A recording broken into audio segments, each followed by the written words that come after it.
Hello, in front of me I've got OPPO A17 and Samsung Smart TV. In this video I'll show you how to cast screen from smartphone to TV using YouTube app.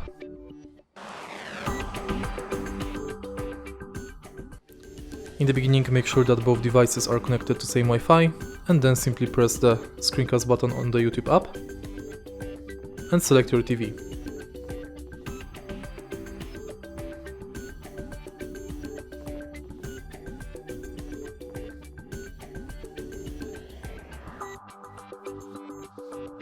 Now when devices are connected, you can play any music you want on your smartphone and it will be displayed on the TV.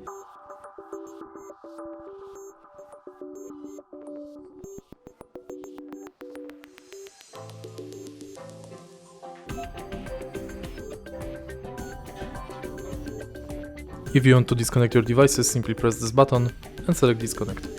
And that's it. If you find this video helpful, please leave like, comment and subscribe.